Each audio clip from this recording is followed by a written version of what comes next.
संक्रांत जवळ आलेली आहे, अशात प्रतिबंध असलेल्या मांजाची विक्री सध्या यवतमाळमध्ये जोरात सुरू आहे. यवतमाळच्या गळावर मांजा अडकून त्याचा गळा चिरल्याने मोठी खळबळ उडाली होती. त्यातच यवतमाळचे जिल्हाधिकारी डॉक्टर पंकज आशे यांनी सध्या या प्रतिबंध मांजावर बंदी घातल्याची माहिती आपल्याला मिळते. माझ्यासोबत जिल्हाधिकारी आपण त्यांच्याकडून जाणून घेणार आहोत. साहेब, काय सांगाल तुम्ही की आपल्या जिल्ह्यामध्ये मांजावर बंदी घातल्याची एक चर्चा ऐकायला मिळते?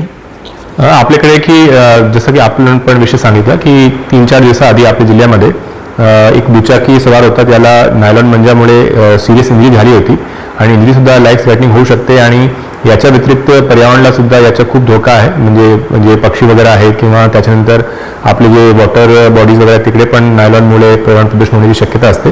त्यामुळे ॲज डिस्ट्रिक्ट मॅजिस्ट्रेट आपण पर्यावरण संरक्षण कायद्याचे कलम 5 अन्वये यवतमाळ जिल्ह्यामध्ये जे पण याच्या विक्री करणारे लोक आहेत, साठवणूक करणारे लोक आहेत किंवा याच्यामध्ये व्यवहार करणारे लोक आहेत, त्या सर्व प्रकारचे व्यवहारांवर आपण बंदी आणलेली आहे. आणि याच्या व्यतिरिक्त अर्बन एरिया असेल तर त्या ठिकाणी नागरी संस्था आणि ग्रामीण एरियामध्ये ग्रामपंचायत आणि त्यांच्यासोबत पोलीस डिपार्टमेंट यांना सूचना दिली आहे की असे जे काम करणारे लोक आहेत त्यांच्यावर आपण बंदी घालून त्यांच्यावर स्पेशल पथक तयार करून त्यांच्यावर कारवाई करण्याची सुद्धा सूचना आदेशामध्ये देण्यात आलेली आहे. नक्कीच यवतमाळ हा जिल्हा राज्यावर बंदी घातल्याचं जिल्हाधिकारी डॉक्टर पंकज आशे यांनी आदेश दिला. पहिल्यांदाच या जिल्ह्यामध्ये प्रयोग झाला असं देखील एक चर्चा जिल्ह्यात सुरू आहे. पर्यावरणाला घातक असलेल्या मांजाला बंदी घालणारा जिल्हा यवतमाळ जिल्हा कदाचित राज्यात प्रथम असावं.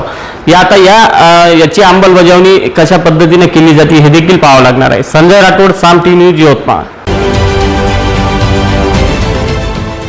देश विदेशातील प्रत्येक घडामोडींचे लाईव्ह अपडेट मिळवण्यासाठी आता साम टीव्हीच्या सर्व सोशल मीडिया प्लॅटफॉर्मला लाईक, फॉलो आणि सबस्क्राईब करा. तसंच सर्व नोटिफिकेशनसाठी बेल आयकॉन प्रेस करायला विसरू नका.